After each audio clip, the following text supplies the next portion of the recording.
Estão me ouvindo? Fala aí, Rodrigo Pavese, Grazi Varejão, tá aí, bacana, legal, né? Nanda Leiber, bacana, bacana. Show, Nanda, obrigado aí pelo...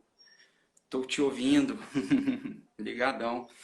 Então, hoje a gente vai conversar um pouquinho aqui, né, sobre a expressão negacionismo. A gente vai trocar uma ideia também sobre nazifascismo, né, um tema que está em voga. Eu convidei aqui o meu amigo Hudson, né, lá de Minas Gerais, para participar. Estou esperando ele aqui conectar, né, com a gente, ok? Para a gente dar início à nossa conversa aqui, né? A gente vai passar aí um tempinho conversando sobre o tema, né? E aí, ó, o Hudson tá aparecendo aí, ó. Show de bola, né? O Hudson tá aí com a gente aí. E aí, Hudson, beleza? Beleza, Boa meu noite, caro. irmão. Boa noite para Quanto tempo? todos. Deixa eu só aumentar esse volume aqui. Tá show. Tô te ouvindo bem, cara. Não, agora aqui tá tranquilo. Beleza pura. Então, Hudson, né, eu sou o Igor, né, para quem tá entrando aí na live agora.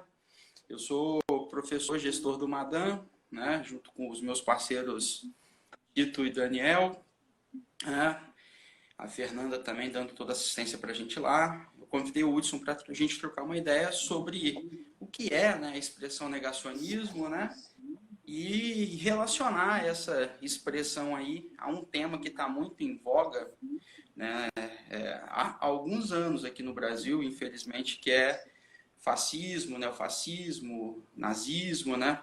As doutrinas afins a sistemas autoritários e, no caso do fascismo e do nazismo, né, sistemas autoritários, né? O Hudson é uma fera nesse assunto, então eu chamei o Hudson para falar com a gente sobre isso, conversar comigo sobre isso, conversar com todo mundo sobre isso, né? Vocês podem ficar à vontade para interagir com a gente, manda uma perguntinha lá se quiser, a gente tenta responder, se não responder agora, a gente responde depois, né, não, Hudson? Claro, as redes sociais continuam aí, vocês podem seguir a gente, tanto do Madam quanto do Top, e as pessoais também, que a gente vai se acertando. Isso daí. Hudson Roat, né, Hudson?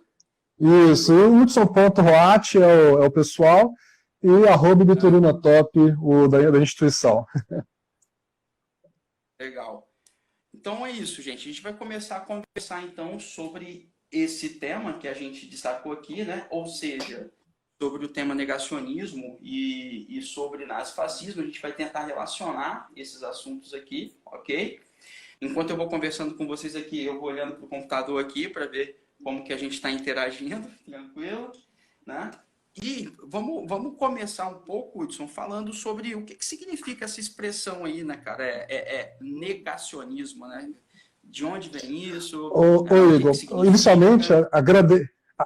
agradecer, né, o convite do Madam, agradecer a presença desses meninos aí que já devem estar cansados de tanta atividade online, estão agora se disponibilizando às 21 horas de uma quarta-feira a compartilhar esse tempo com a gente. E antes de mais nada, eu acho que aí a gente vai fazer esse jogo junto. A gente não está aqui para pregar verdades, mas para estimular reflexões. Então, antes de mais nada, antes de um compromisso com direita ou esquerda, o nosso compromisso é um compromisso democrático, o nosso compromisso é um compromisso com o conhecimento científico, né? Claro que todo conhecimento ele vem galgado aí também de uma opinião, mas a gente precisa que o conhecimento científico se sobreponha à opinião, e a partir daí você emite a sua. Então, quando a gente fala da questão do negacionismo, a gente está falando de um fenômeno que ele não é novo, tá bom? A gente tem ali essa divisão entre o negacionismo histórico e o negacionismo científico, não é novo, mas que está em negar evidências de um fato e fazer uma interpretação com um viés que muitas vezes ele é um viés político, ideológico, que vira uma arma política. E aí eu me pergunto, e a gente tem que se perguntar o seguinte, por que que nós começamos a desacreditar naquilo que é um conhecimento consolidado para poder assumir essa cultura conspiracionista que parece que cresce cada dia mais. É verdade. Né? A ideia de negacionismo, né, seja ele científico, histórico, né, o professor José Carlos Reis, né, de História, lá do FMG, foi um professor na UFOP, né, ele tem um livrinho muito pequenininho que é a História entre a Ciência e a Filosofia, né? Vai criar aí essa espécie de dicotomia sobre o conhecimento histórico, né? Mas, enfim, quando a gente fala de negacionismo, a gente está negando, né, o conhecimento, por assim dizer, consolidado, né, metodologicamente explicável, né, e assedimentado. Fundamentalmente é isto, né? De um ponto de vista mais científico, a expressão negacionista é isto, né? Muita gente Igor, essa verdade pode de alguma maneira incomodar, né? Mas sobre o negacionismo científico, para você ter uma ideia, as pessoas às vezes encaram, por exemplo, questões como o aquecimento global como se fosse uma conspiração marxista, certo? Então, assim, você tem 11 mil artigos, mais do que isso, estudando o aquecimento global e algumas dezenas tentando negá-lo. E as pessoas, e assim, a pessoa tem todo total direito de ir lá interpretar da maneira como ele quer.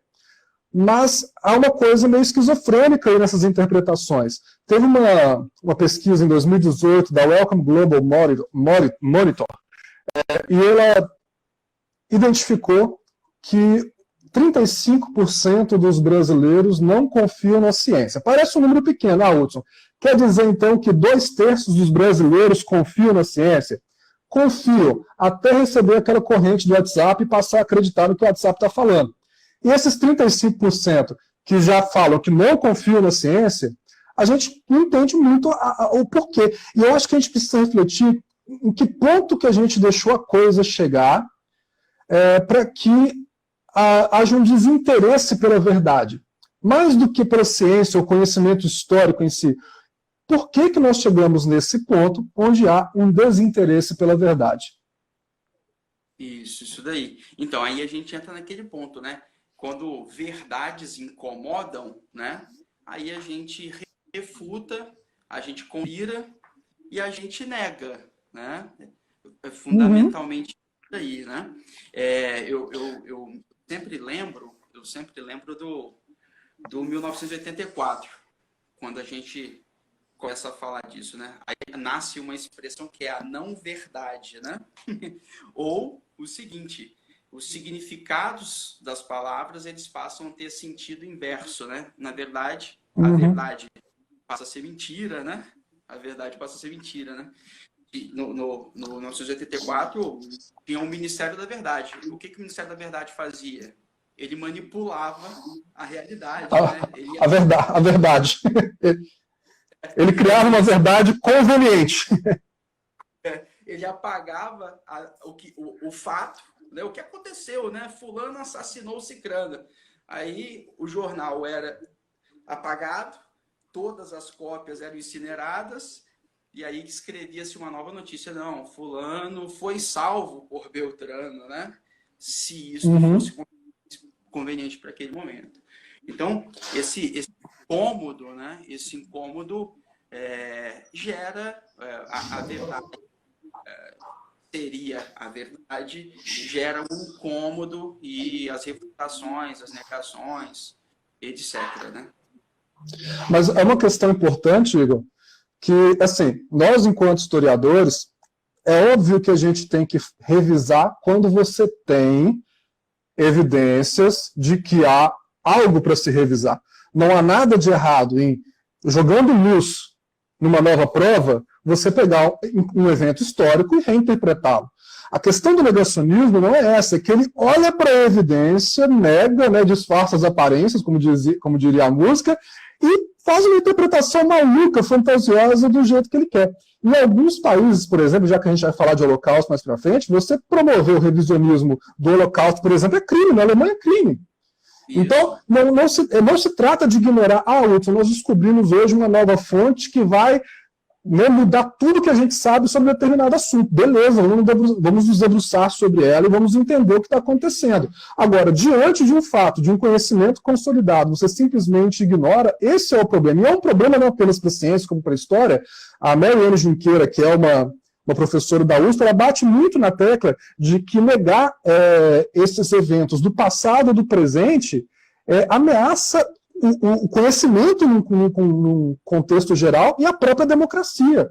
Então, assim, por que a gente está negando? Sim. Tem a gente da história, né? Eu costumo dizer que a história em particular, né, e a ciência de forma geral, ela não é um ambiente acabado. Não é um ambiente acabado. Então, o que isso significa, né? Que evidências surgem, evidências são descobertas, e aí, metodologicamente, a gente discute isso e abre caminhos para novas conclusões. Não tem problema nenhum nisso, né? Nenhum nisso. Vou dar um exemplo muito ridículo, né? Mas eu acho que é um exemplo divertido e um exemplo a contento para a realidade atual, assim, né?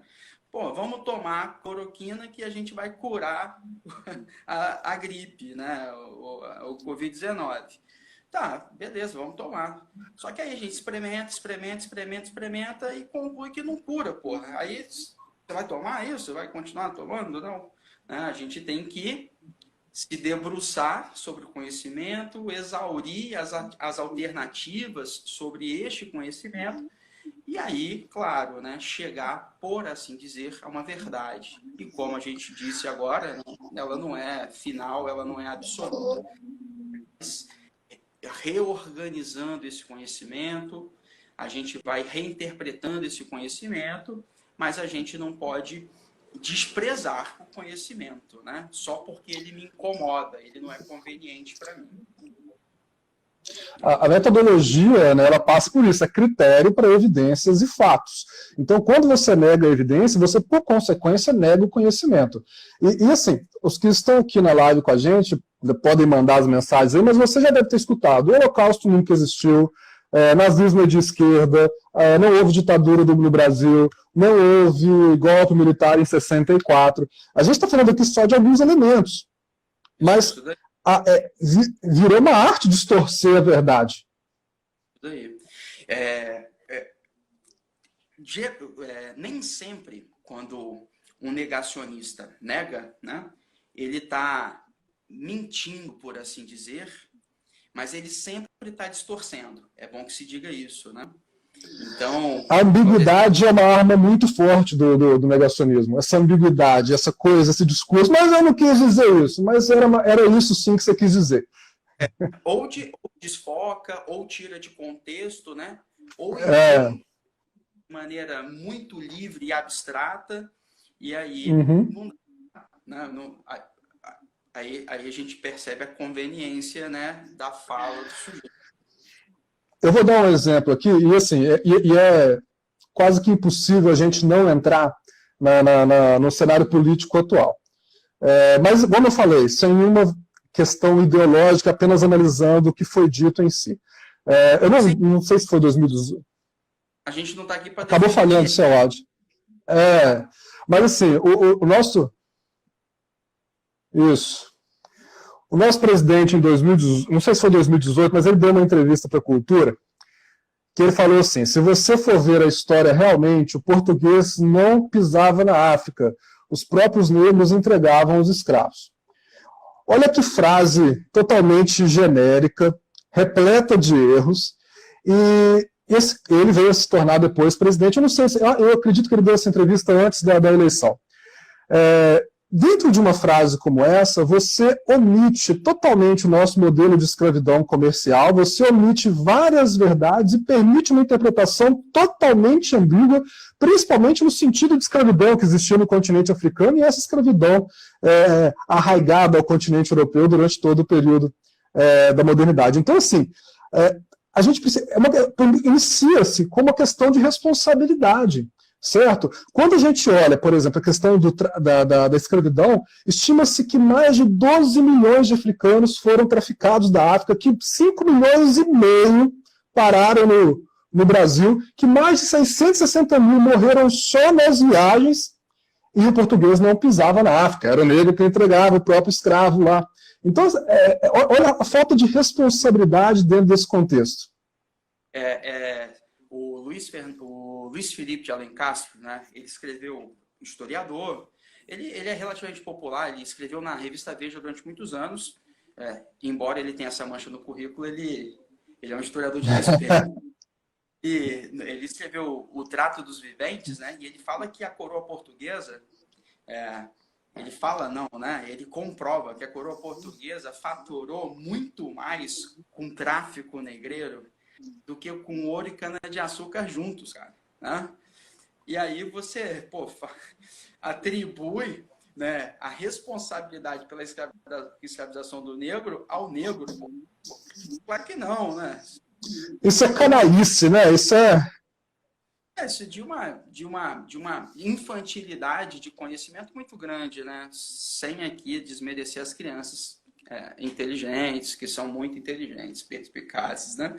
Mas e outra coisa legal de você puxar esse assunto escravidão, né? De dar esse exemplo, escravidão, é o seguinte: é como se brancos nunca tivessem se escravizados, né? Se escravizado ao longo da história da humanidade, né?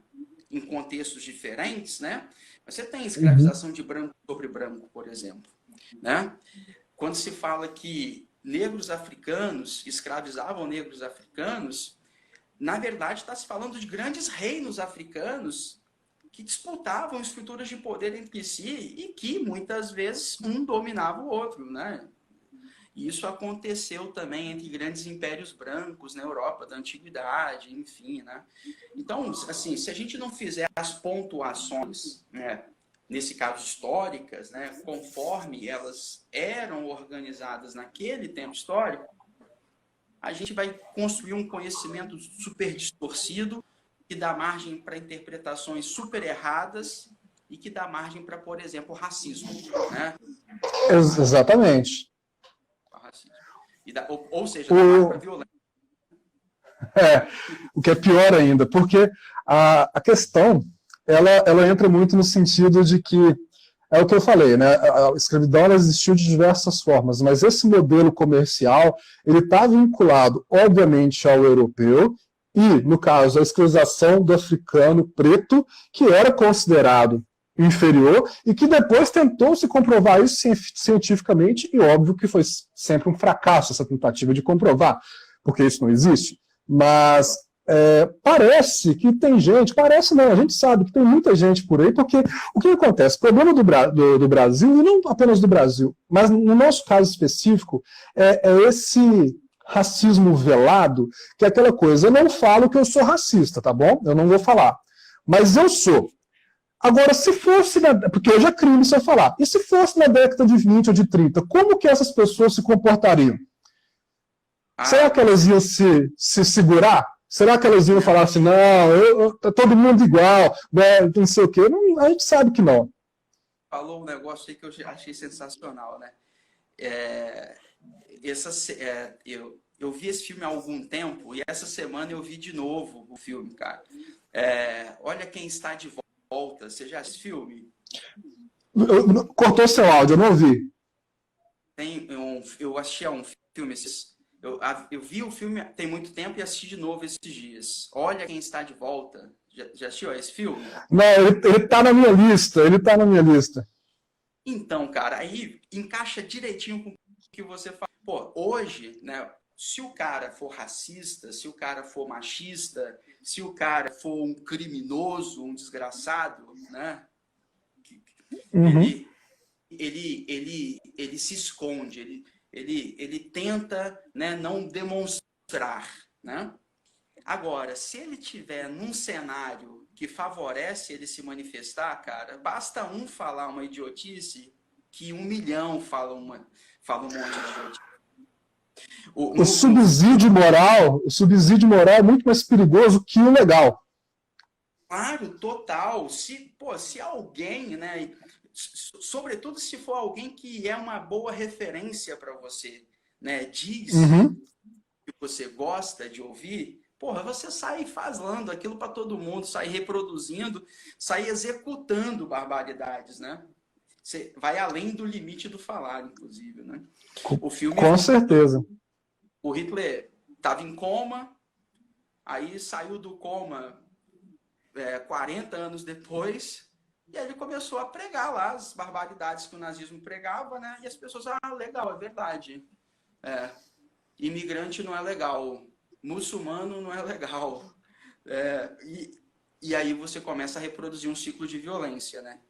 Muito bacana essa relação que você fez. Vamos pegar esse gancho aí, vamos... Pode falar, pode falar. Pode falar, pode falar, pode falar. Não, por favor. Fala, porque eu vou te interromper. Não, é porque, assim, o racismo, ele é a negação da inteligência, né? Então, assim, eu acho que isso resume muito bem o que é racismo. Ele é a negação da inteligência. Por outro lado, é importante a gente compreender, por exemplo, eu sou branco. Eu só consigo chegar perto da compreensão do que um jovem, um idoso, uma criança preta passa quando eu dou atenção para ela para poder me falar. Porque fora isso, eu não consigo ter essa compreensão. Por quê? Porque eu usufruo de um privilégio por ser branco, que se eu não tiver um pouquinho de consciência social, eu não paro para escutar o outro. E assim, é uma palavra que está muito em moda hoje em dia, a tal da empatia, mas a gente precisa ter. Então, assim, eu tenho que falar isso, eu só consigo ter uma mínima noção do que um preto no Brasil passa quando eu paro e pergunto, me explica, me conta, me fala um pouco. Porque senão a gente fica muito alheio a tudo isso, é muito cada um no seu cantinho. Porque completando essa lógica do que, eu não sou racista, não sei o quê, mas não gosto quando alguém de cor diferente chega lá no shopping e compartilha a mesa do lado. Não gosto de estar na faculdade e ver gente de outra classe social, de outra cor, compartilhando o mesmo espaço que eu. Porque essa hipocrisia, esse racismo velado, porque o Gilberto Freire veio falar de democracia racial, e depois o Florestan Fernandes veio desmentir, é o mito da democracia racial. Realmente é um mito. Esse passado conciliador nunca existiu. Graças a Deus, Florestan Fernandes nasceu, né? Esse passado conciliador nosso, ele não existe. Ele não existe. Ele assim, no Brasil todo mundo é igual, todo mundo tem raça. Isso faz parte do negacionismo. Tem Estado brasileiro que a diferença salarial entre brancos e pretos é de 69%. Não dá para compreender, né? Não dá pra... Qual a explicação para isso, né? A explicação para isso é racismo. Ô Igor, em 1872, Dom Pedro II fez um censo aqui no Brasil, tinha 58% de pretos e pardos, 38% de brancos, 3,8% de estrangeiros e uns 4% de indígenas. Quando eu falo 4% de indígenas, a gente entra em outra questão do negacionismo. Houve genocídio indígena, sim. Mas, enfim, vou ficar aqui por enquanto na parte de pretos e pardos. Que a gente já fala aqui de 58% pretos mesmo, pardos que muitas vezes eram frutos do abuso de brancos sobre pretos. E o Brasil ainda foi, além de todos aqueles dados, de 5 milhões e meio de escravos chegarem aqui, ainda arrastou isso até 1888. Tem gente que, eu sei que Dom Pedro II foi um estadista, mas tem gente que, quando você vai lá em Petrópolis, tem sempre um cara para falar que ele fala 22 idiomas, que ele não sei o que, mas esse cara segurou a escravidão até 1888. Entendeu? E quando ela acabou, não se discutiu um pingo do papel do negro na sociedade brasileira. Não houve a mínima inserção, né? A mínima inserção. Né? Não, e isso, por exemplo, você pega depois a própria entrada dos imigrantes aqui, na industrialização que o Brasil vai sofrer ali no início do século XX, ela marginaliza o preto ainda mais. Por quê? Ele vai trabalhar nas fábricas, ele muitas vezes é para lavoura, e a nossa sociedade livre da escravidão, é óbvio que o cara vai olhar entre um trabalhador branco e um trabalhador preto, e naquele contexto ele vai acabar optando por um trabalhador branco. Então, assim, olha, a gente estruturou uma sociedade totalmente desigual, e aí existe uma questão, e a gente tem que discutir isso agora. Nós criamos uma sociedade muito desigual para agora ficar discutindo apenas a questão da igualdade, quando a gente tem que discutir a questão da equidade. Entendeu? Então é muito além, é muito além. Existe uma disparidade em todos os sentidos para muitos grupos dentro da sociedade brasileira, em relação a muitos grupos da sociedade brasileira, né? Tem que haver essa equiparação, né? Com certeza. Só pegando um gancho no que você falou, né? Você disse bem assim, isso é bacana, dá uma questão de prova legal para quem é vestibulando. Quase não deve ter vestibulando vendo a gente aqui, né? Mas por que no contexto, né, do final do século XIX, início do século XX, né, optava-se por trabalhadores, né, imigrantes, né, de origem italiana, né, alemã, ainda muitos portugueses, espanhóis aqui no Brasil, né, por que se preferia esse grupo, né, aos pretos? Por conta do darwinismo social, né? Existia um projeto brasileiro de branqueamento da raça, né? Então, a ideia era, vai desprezando os pretos, vai desprezando, uma hora eles vão acabar e a nossa população vai ficar branca. Isso vai ser legal, que vai transformar a gente em pessoas superiores, né? É bom frisar que o evolucionismo social não é mais aceito pelas ciências sociais. Continue. Exatamente. Por isso que naquele contexto, ok, gente? Essa opção. E a gente sabe que essa opção é racista, né? A gente sabe que essa opção é racista. Na verdade verdadeira, os caras já sabiam disso na época, né? Já sabiam disso na época. Foi uma construção racional de um conhecimento para depreciar o outro, para justificar a dominação sobre o outro. Né? Claro. Só para a gente parte, eu sempre falo isso com os meninos quando eu estou lecionando, que é o seguinte, né? Você constrói um conhecimento para justificar as suas conveniências, né? Então, é uma relação de poder estabelecida, né? Então, é claro que os brancos europeus sabiam que eles não eram superiores coisa nenhuma, né? Mas eles falavam para os caras, né? Para os outros. Né? E os outros, na relação de poder, eram submetidos, eram controlados e, enfim... Pode falar. Não, e assim, a gente está num momento em que os movimentos nos Estados Unidos, devido à morte do Floyd lá, caso do menino João Pedro, aqui, quantos casos aqui no Brasil, é óbvio que a gente nunca vai defender a manifestação violenta, mas às vezes eu fico me perguntando, quantos protestos pacíficos foram ignorados? Entendeu? Então, assim, não é uma defesa da violência de forma alguma, nada. A gente não pode fazer isso. Mas quando, até esqueci o nome dele, Kaepernick, o quarterback lá da NFL, passou a se ajoelhar em protesto no hino nacional dos Estados Unidos, antes dos jogos, ele já não está mais na NFL. E por quê? Porque ele foi boicotado pelos donos dos times, pela mídia, por tudo. Então, agora, aqui no Brasil, eu ainda acho que a reação, muitas vezes, ela é tímida, porque a população preta que sofre mais, apesar dos Estados Unidos ser muito sofrida mesmo, isso a gente não está competindo, são dois problemas seríssimos. Aqui,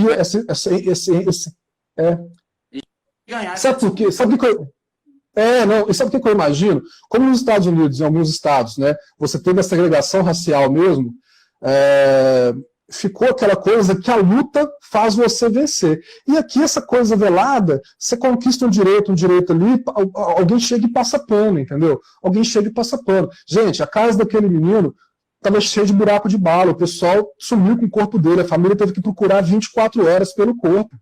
Entendeu? Essas coisas são um absurdo que a gente passou a aceitar. Há uma natureza que pode existir. Sim. É isso daí. Esse papo tá muito legal, assim. Eu fico arrepiado, né? Conhecimento histórico é emocionante, né? Aí dá vontade de falar um monte, né? É muito legal. O tempo é pouco, né? A gente tem que gravar 59 minutos no máximo para a gente conseguir colocar no IGTV. Pior que eu não escutei. Fala de novo. Tem quanto tempo a gente tem? A gente só pode gravar 59 minutos para conseguir publicar no IGTV. Ah, não, mas depois o pessoal continua no ao vivo, mas a gente não vai se alongar muito, não. Ô, Igor, a gente se Vamos comprometeu também a falar do fascismo, né? Acho que você ia puxar isso. isso, vamos falar de fascismo, vamos conceituar fascismo, vamos falar que para ter fascismo não precisa de ter governo fascista, né? É, Para ter eu acho importante, pode eu falar. falar o seguinte, eu vou dar um exemplo.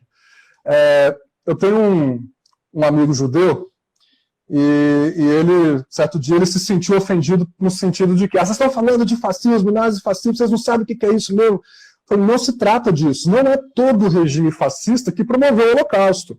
A gente não está falando de fascismo institucionalizado, a gente está falando de características fascistoides, vamos dizer assim, que elas vão se aproximando sem a gente perceber. E eu vou pedir a licença aqui, que é o seguinte, eu vou ler um pedaço do poema do Eduardo Alves da Costa. Eu conheci esse poema pelo professor de História, o Renato Pelizari, do Descomplica.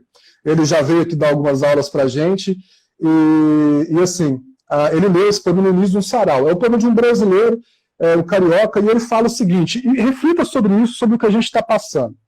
Na primeira noite, eles se aproximam e roubam uma flor do nosso jardim e não dizemos nada. Na segunda noite, já não se escondem, pisam as flores, matam o nosso cão e não dizemos nada. Até que um dia, o mais frágil deles, entra sozinho em nossa casa, rouba-nos a luz e, conhecendo o nosso medo, arranca-nos a voz da garganta.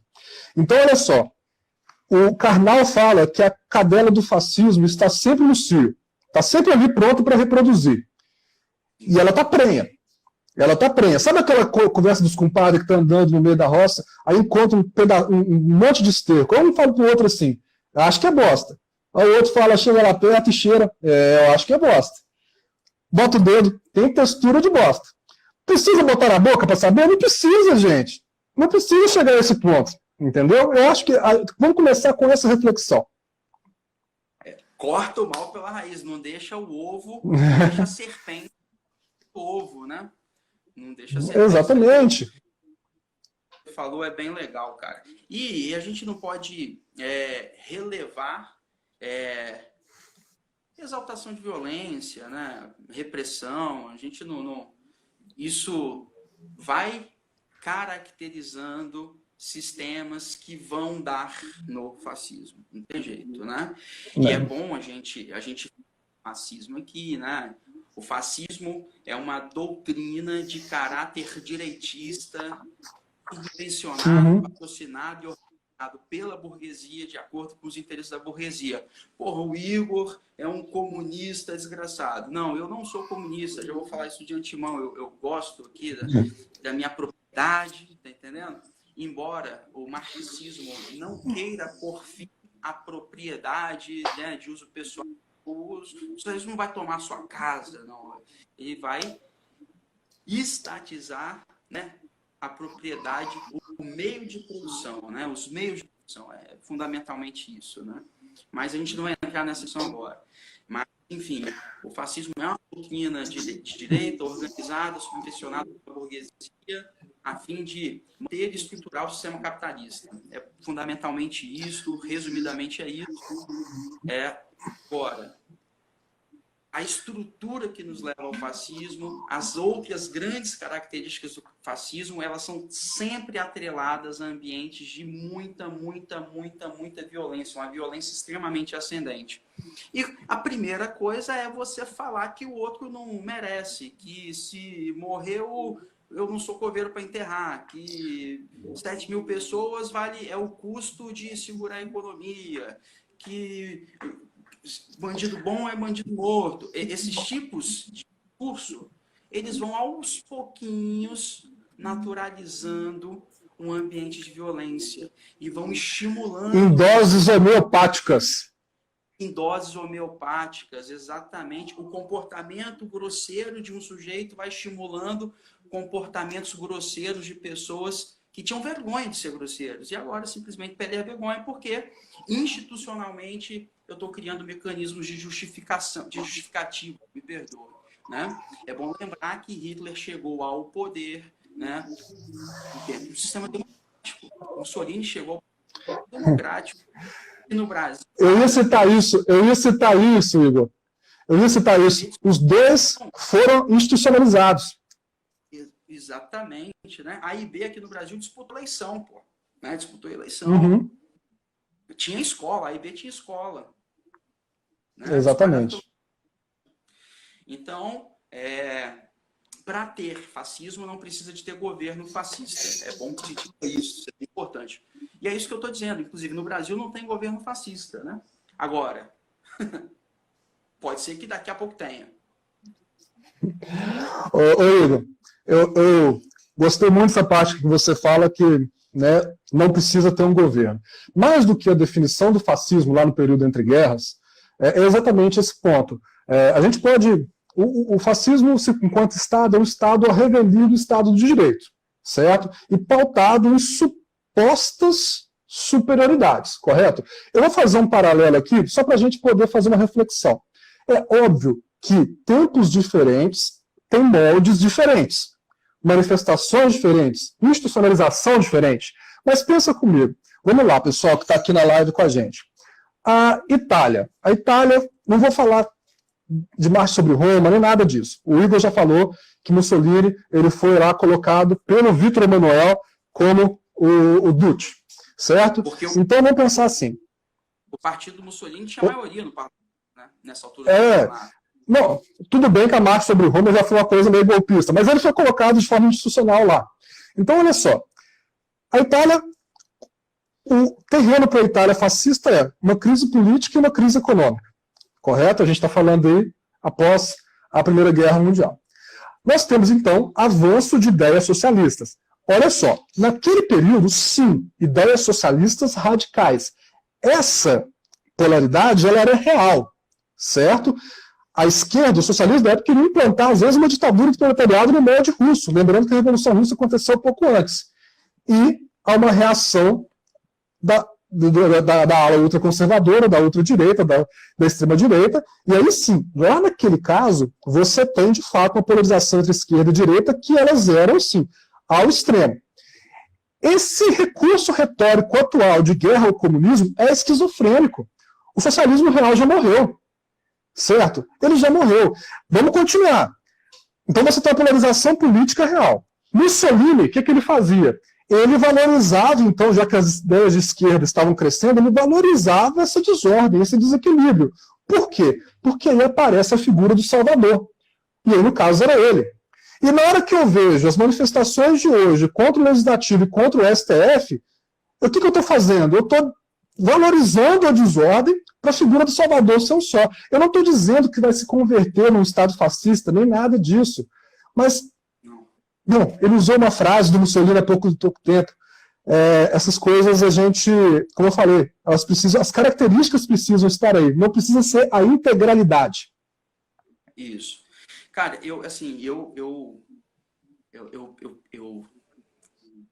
aqui eu sou mais, eu acho que eu sou mais enfático ainda, assim, porque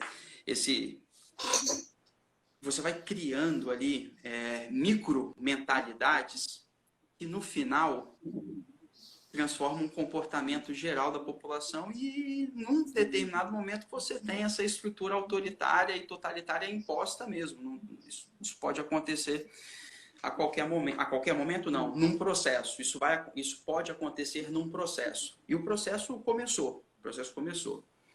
Mas falando de outra coisa, que daria uma boa questão de prova também, né? Para quem quer fazer vestibular. Eu acho que aqui ninguém quer fazer vestibular, mas daria uma boa questão de prova, que é o seguinte, cara, né? No Brasil, historicamente, o discurso do Estado, ou seja, dos governos brasileiros, ao longo da história brasileira do século XX, sempre foi um discurso anticomunista. Durante muitos anos, esse discurso fazia muito sentido, porque havia uma possibilidade de revolução comunista. Havia, né? Com base nas influências teóricas e com base na influência prática, né, do socialismo soviético. Fazia sentido, né? A gente passou pela Guerra Fria, né? Então, digamos que fizesse sentido. Depois eu quero fazer uma observação sobre essa fala minha falando do governo João Goulart. Mas hoje não faz nenhum sentido, né? Você falar que, porra, fulano é um comunista, não faz sentido nenhum, não faz sentido nenhum, né? A China tem um Estado, né, autoritário, socialista, violentíssimo, muito ruim, né, nesse sentido, violento, né, que reprime, que prende, que mata, do ponto de injustamente, né? Enfim, mas não, a China quer fazer negócio, né? Quer se tornar a maior potência capitalista do mundo, né? Faturando um monte de dólar, né? Então, pô, não faz sentido a gente falar que corremos um risco de comunismo no Brasil. Outra coisa que eu acho maneira de falar é o seguinte, né? Quando a gente fala de comunismo no Brasil, personagens, elas ganham, né, viés comunista ou fascista, né, dependendo de quando ela governa, né? Então, o Vargas, ele era o fascista da década de 30, né, da década de 40. Porra, virou comunista na década de 50, né? Era o mesmo cara, com o mesmo jogo político estabelecido, com as mesmas propostas de governo estabelecidas, né? Criou um sistema de legislação trabalhista, né, muito influenciado pelo corporativismo italiano fascista. Aí depois o cara virou comunista na década de 50, né? Porque queria a Petrobras 100% nacional e não queria abrir o mercado, né? Então ele não é um capitalista, ele é um comunista. E sobre o governo de João Goulart, tem uma coisa que é muito interessante ser dita, né? João Goulart foi tirado do poder, foi tirado sim, foi golpe de Estado, né? Do ponto de vista legal, institucional, estabelecido dentro das regras jurídicas brasileiras, ele sofreu um golpe de Estado, né? Sofreu um golpe de Estado, né? Cuidado, você que vai fazer prova, cara, você vai fazer vestibular em São Paulo, vestibular na UERJ, no Rio de Janeiro, vestibular no Rio Grande do Sul, cuidado, você tem que acertar a questão. Mas as propostas, as reformas de base propostas pelo João Goulart, todas foram executadas de alguma maneira pelo regime militar. Então, por exemplo, né, o João Goulart queria fazer a reforma urbana. E aí, dentro dessa reforma urbana, tinha um projeto de construção de casas populares. A ditadura militar criou o BNH, né, o Banco Nacional de Habitação. Né? Então, por exemplo, a reforma agrária no regime militar, ela foi feita muito porcamente, é claro que foi feita muito porcamente, né? Mas não deu problema. Mas ela foi estabelecida por ato institucional, né? A Petrobras continua 100% nacional, né? Então, tipo assim, pô, eu tirei o cara porque ele era comunista, porque propôs essa reforma de base, aí no meu governo eu executo várias dessas reformas, né? Então os militares eram o quê, né, cara? Então, exatamente. É só um discurso, né? É só um discurso. Um discurso. Ô, Igor, eu costumo brincar assim, é uma coisa que... E a gente nega, né? A tendência da ala mais radical ela é sempre negar. E eu falo que tem um efeito, tem dois psicólogos, eles se chamam Dustin Kruger e David Dunning. Eles ganharam aquele prêmio Ig Nobel, que é aquele prêmio das descobertas mais inusitadas, né? E eles acabaram consolidando, lá em 1999, um negócio que chama o efeito Dunning-Kruger. É um estudo científico que comprovou que indivíduos sem a menor competência geralmente se acham mais conhecedores de um assunto do que especialistas. Isso acontece comigo, acontece com todo mundo.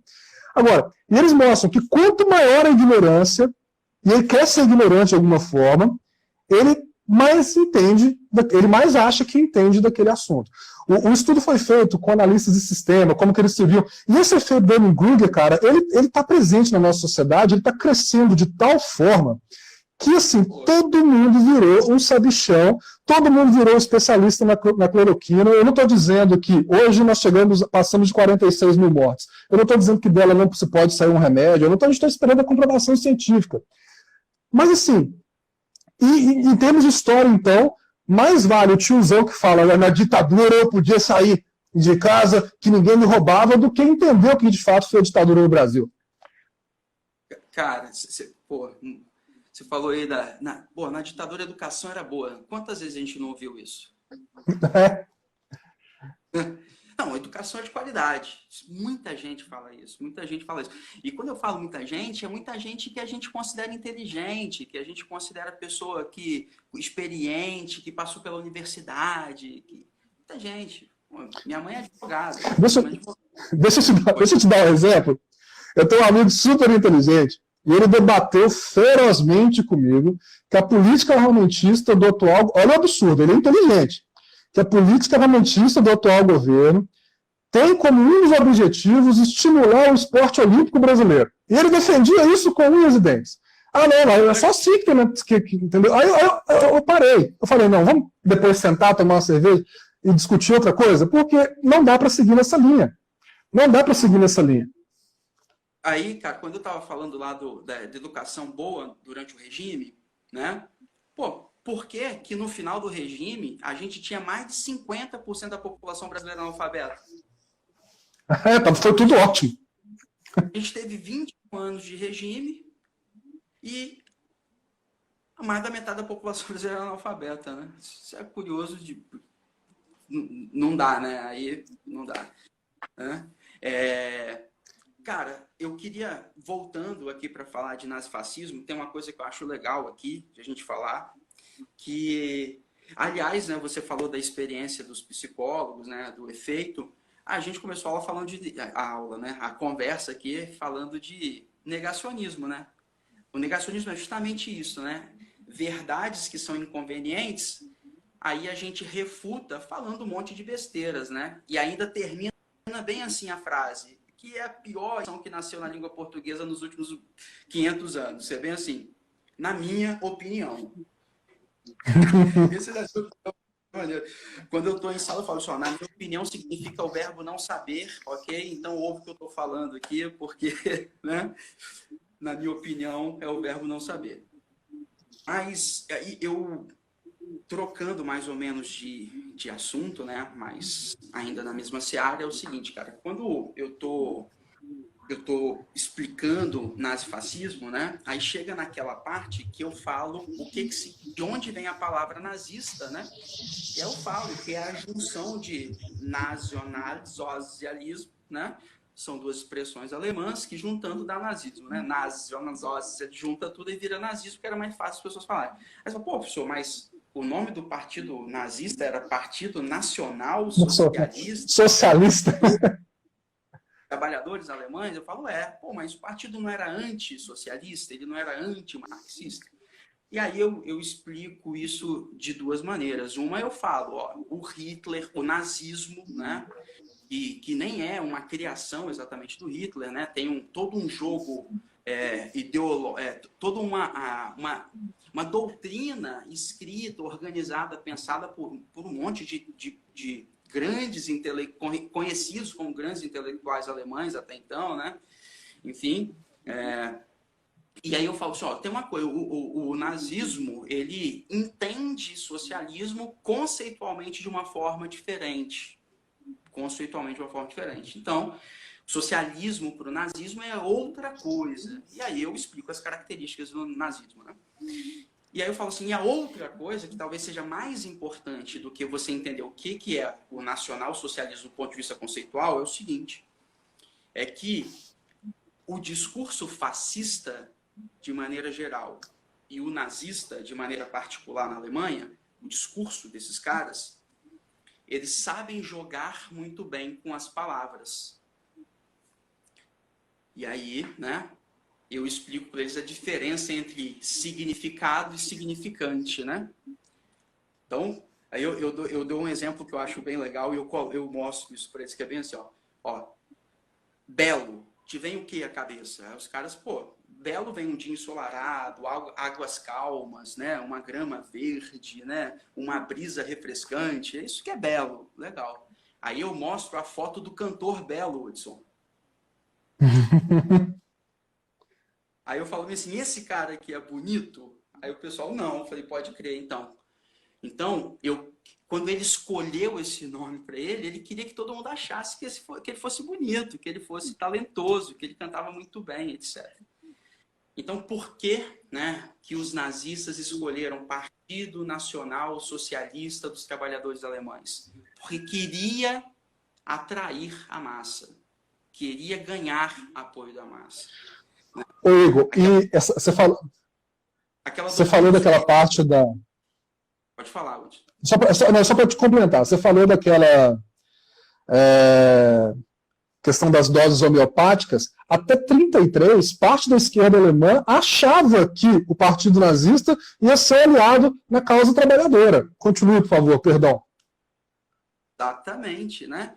Então eu consigo, através da linguagem, né, convencer as pessoas de que eu sou uma saída razoável para os problemas que você tem, né?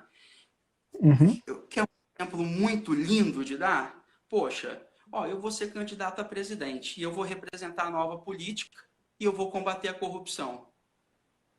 Você ser eleito com esse discurso, poxa vida, né? Ô, Igor, falando nisso, vamos pensar o seguinte. Hitler nunca tinha se envolvido em casos de corrupção, certo? Parte do discurso daquele jeito teatral foi esse mesmo, tá bom? Com certeza, os nazistas eram cidadãos de bem, na perspectiva nazista. Os caras que estavam lá eram cidadãos de bem, correto? Então, há quem dissesse o contrário. Complementando isso, o nome do jornal da Ku Klux Klan era Cidadão de Bem, pô. Poxa, e a gente está aqui, né, com os nossos cidadãos de bem. É óbvio, tempos diferentes, modos diferentes. Aí eu penso o seguinte, os perigos desse ultranacionalismo que a gente flerta com ele também. O país acima de tudo, acima de todos, né? A anulação da individualidade, essa lógica de jogar tudo no mesmo bolo, porque aí você não trata questões sociais reais, porque você, inclusive, desmerece os movimentos sociais. Perde, né? Você ignora totalmente a obrigação do Estado de dar respostas para necessidades específicas. E a gente vem, de alguma maneira, passando por isso. Esse ultranacionalismo, essa coisa louca, esse verde e amarelo meio fantasioso, ele vem tirando da gente a noção do que de fato é importante para a sociedade se desenvolver. E isso eu não estou falando para tomar como comparativo outros governos, não. É um problema crônico no Brasil que talvez chegue agora em um dos seus auges, correto? E falta para a gente um pouco de compreensão, de se posicionar de fato e buscar um entendimento fora daquela mesmice que está praticamente arraigando a gente. Aqui, Igor, a gente pode... Eu sei que a gente não vai se alongar muito, mas a gente pode encerrar e começar outra, porque aí são 2 gravações. Você quer fazer isso? Cara, pode ser. Ótimo. Pode Só ser. para a gente finalizar esses minutinhos aí, então, você pode encerrar e começa outra. Eu vou encerrar aqui agora e em menos de 2 minutos a gente volta. Show? Beijão para todo mundo, hein? Estamos voltando. Volta com a gente. Opa, voltamos aí. E aí, voltamos. Show, show.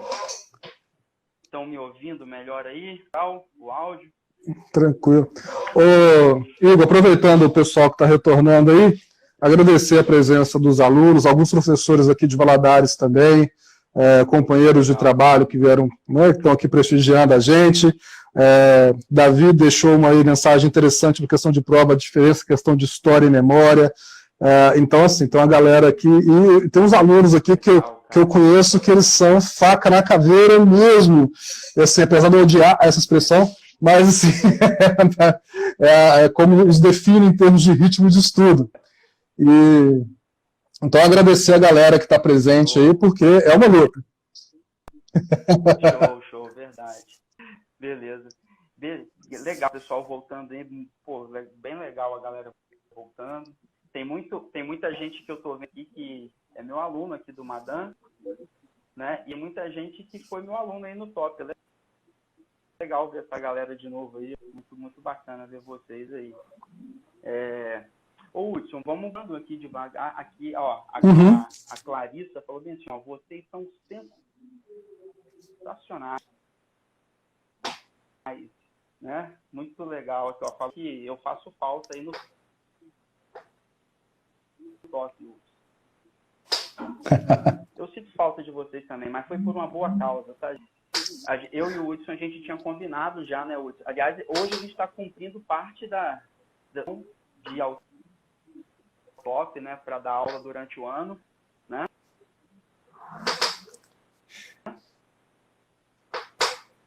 E que você viria dar aula comigo aqui, né, durante o ano.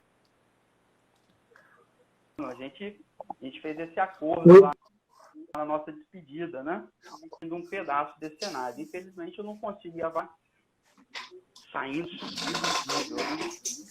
Ô Igor, você saiu e eles estão tendo que se contentar comigo. Que nada. Eu fui o seu substituto. Na verdade verdadeira, cara, o ano passado eu transpirei lá, né, para dar aula de história geral, rapaz. Aí eu falei, agora eu vou na história do Brasil, aí eu perdi o filé mignon. Pois é, e o bom foi que eu fiquei com ela, porque é minha área favorita também, eu acabei ficando com ela. O Bernardo é que está chorando até agora. Eu vou falar para a galera o seguinte, né, história geral é muito mais divertido, né? É muito mais divertido.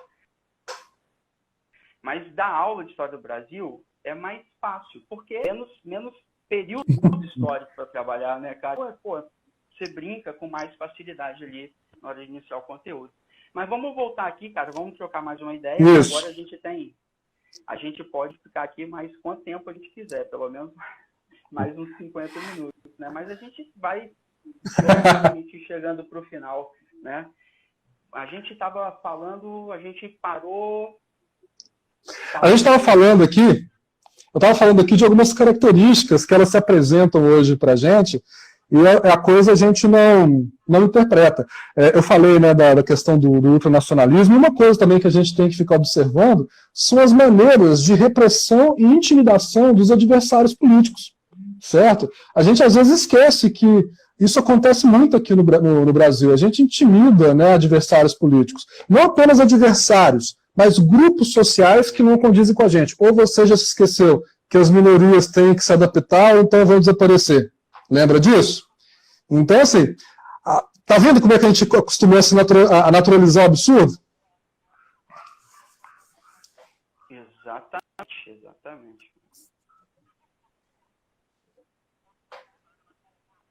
Exatamente.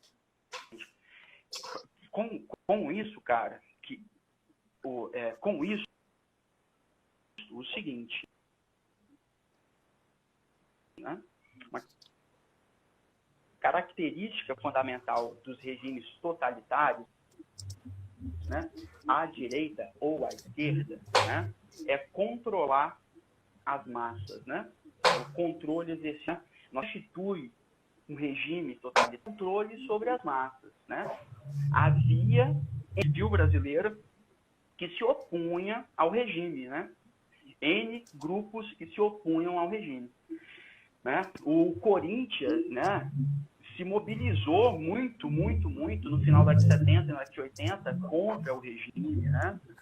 Tem aquela segunda geração da Bossa Nova, se organizou contra o regime, né? Tem o teatro, né, do Augusto Boal, que se organizou contra o regime, né? Tem a literatura... Travou no final ali, só para você fazer sua despedida. E uma pena que caiu tudo aqui, eu não consegui nem gravar esse final, jogar lá no IGTV, tentar recuperar isso. Mas, gente, eu estava encerrando aqui, né? Falando, eu quero falar duas coisas, né? A última coisa é agradecer o Hudson e agradecer a todo mundo que participou. E a primeira coisa é o seguinte, né? A gente conversou, a principal função dessa conversa aqui hoje foi deixar quem está se preparando para o vestibular mais preparado para você acessar as questões, né? Embora a gente tenha emitido posicionamentos e opiniões aqui, né? o nosso amparo sempre foi um amparo fundamentado na boa prova que é fazer. Então, o que a gente falou aqui é para você aceitar as questões. Eu falo isso com muito pesar, né? Porque o conhecimento deveria ser além disso, né? Mas a gente está preocupado agora com a sua aprovação vestibular, né? Com isso, fundamentalmente, a gente está preocupado, né? Então, vai pela gente, vai lá e faz a prova, ok? Com base no que a gente falou. E outra coisa é o seguinte, né? A gente tem que parar com o discurso de que a escola doutrina, né? Porque a gente ouve tantas opiniões, né? Tantos sonhos diferentes que, pô, se é a escola que te doutrina, a escola é imbatível, né? Isso, infelizmente, não é verdade, né? A gente ouve informação da família, do filme, dos amigos, da igreja, dos pais, do professor. E por que é a minha posição que vai prevalecer? Quem dera, né? Que eu fosse tão capaz de persuadir, né? Que te fizesse ser igual a mim. Quem dera, né? Nem é isso que eu quero, ok? Beleza? Então, né, não existe essa coisa de doutrinação, enfim, né? Num ambiente democrático não existe essa coisa de doutrinação. Para finalizar, muito, muito, muito obrigado à galera que participou, da galera que voltou, saiu, entrou, voltou, né? Foi muito legal todo mundo aqui. Bom ver vocês, pessoas com quem eu convivi o ano passado, né? E tive o prazer de rever, os meus alunos, enfim. Beijão para vocês, muito obrigado. E Hudson, obrigado pela parceria, cara. Foi um papo sensacional. E a gente volta no mais para frente para fazer mais uma dessa daí, né? Ok? Agradecer a você, ao Madan, e obrigado aos meninos também, sempre à disposição. Vamos sempre pensar fora da casinha. Isso. Valeu, beijão, gente. Grande abraço, gente. Valeu, até mais. Valeu. Deus quiser, até mais. Valeu. Se Deus quiser.